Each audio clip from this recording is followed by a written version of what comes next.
What's up, DC Nation? Welcome back to another video. Today we're catching up on some Teen Titans Academy. This video will include issue number 4 and the Red X short story in Teen Titans Academy 2021 Annual number 1. Now, the mystery of the new Red X continues today, alright? If you guys are not caught up in the story, catch up with the playlist down below in the description.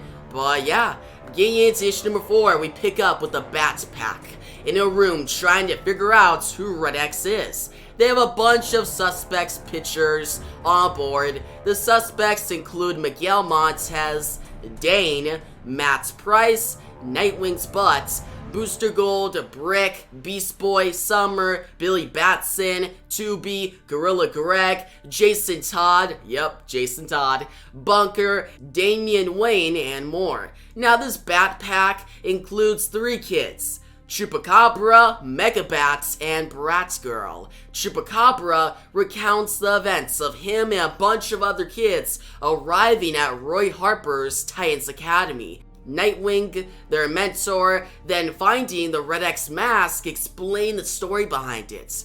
Dick Grayson was Red X first. Then there was a second person who took up the Red X mantle. The identity is still unknown. That second Red X showed up in the Teen Titans animated show. Now there's a third Red X who has sprung from the Academy, so it has to be a student. The Bat Pack then decided to interrogate students at the Academy, starting with 2B. They use a lie detector on 2B and figure out absolutely nothing. Their next step, they go to a meeting with Stitch, the Snitch, a student who looks like Ragman but really has more ties to Dr. Fate. He kept up on all the comings and goings in the tower. He had one prime suspect in mind. The Bat Pack found out that that suspect was Matt Price. The Bat Pack then followed Matt Price all day in the tower. He eventually catches on to them and beats them up. He's like, why are you guys following me? Alright, you're not gonna explain yourselves, then we're gonna fight. Now, Matt and 2B then called the Bat Pack into Nightwing and Starfire. The Bat Pack's punishment for following and interrogating other students just ends up being detention. They go to detention, and what you know, one of their suspects is there with them, Brick. Bratgirl watches Brick, eventually comes to the conclusion that he's not Red X. Now from there, the Bat Pack's next suspect is Billy Batson. He's always on the roof, and there is a picture of Red X on the roof of the tower. Coincidence? I think not. We shift to Billy on the roof. He shouts, "Shazam!" Lightning strikes down, but he doesn't turn to Shazam. "It's okay, Billy. We'll figure it out," Raven and Beast Boy say as they try to help Billy out. By the way, guys, at this moment in comics, Beast Boy and Raven are together. They are a couple, which makes sense, and I find their pairing really cool. But in this scene, it seems like Billy's powers aren't working. He's no longer Shazam. He's just a regular kid, which I think this new status quo could lead to something very interesting. It could also lead to something very boring, but we'll see how the story develops. Now we go back to the Bat Pack. They get out of detention, and guess what?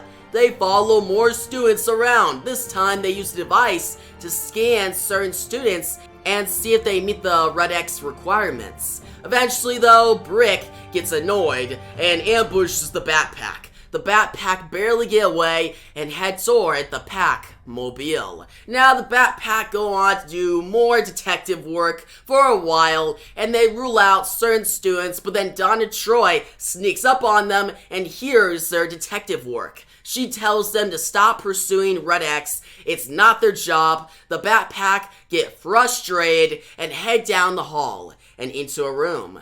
But when they walk into the room, they see Red X. They are shocked. This is their chance to figure out Red X's identity or die in the process. And that is how we end issue number 4 of Teen Titans Academy, which in my opinion was an okay issue. Probably the weakest issue in the series thus far.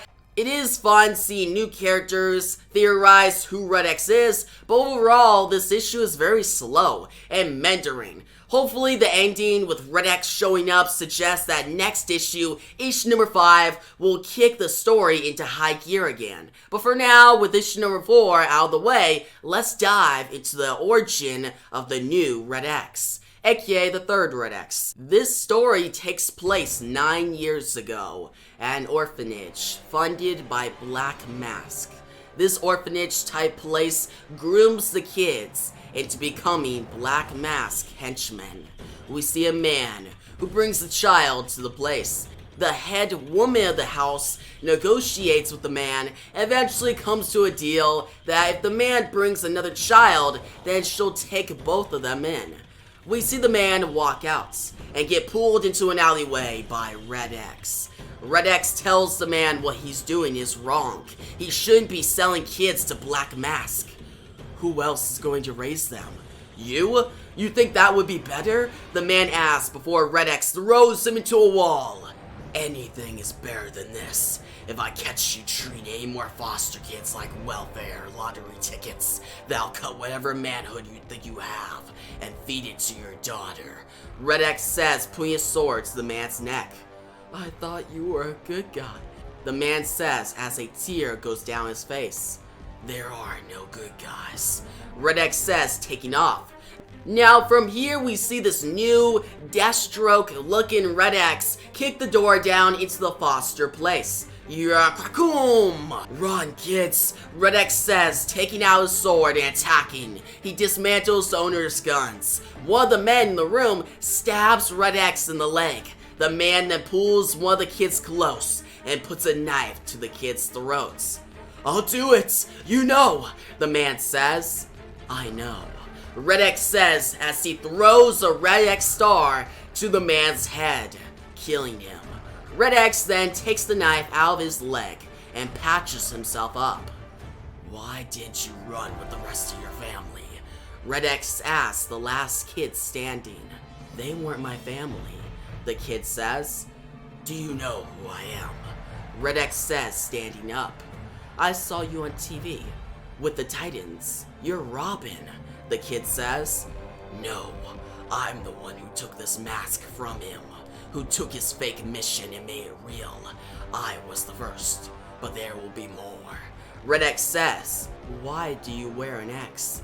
It's a cross, like how you cross something out, to say it's done. So when our enemies see us coming for them, they know it's already over. Do you know why the X is red? Red X asks the boy. It's the color of their blood, the boy says, looking down on the dead bodies before him. We then fast forward to the boy growing up and arriving at the Titans Academy with the former Red X beside him. So kid, you want the mask or not? Red X says we end this short story.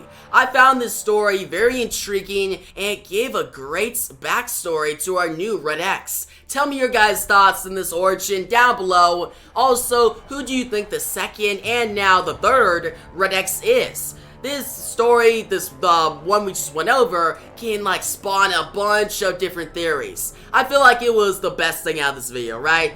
Like issue number 4 of Teen Titans Academy was alright, but the short story about Red X in the Annuel is actually really cool. Now guys, if you liked the video, give a big thumbs up. New channel, make sure to subscribe so you don't miss out on my next Teen Titans Academy video. And yeah, thanks for watching, and peace out.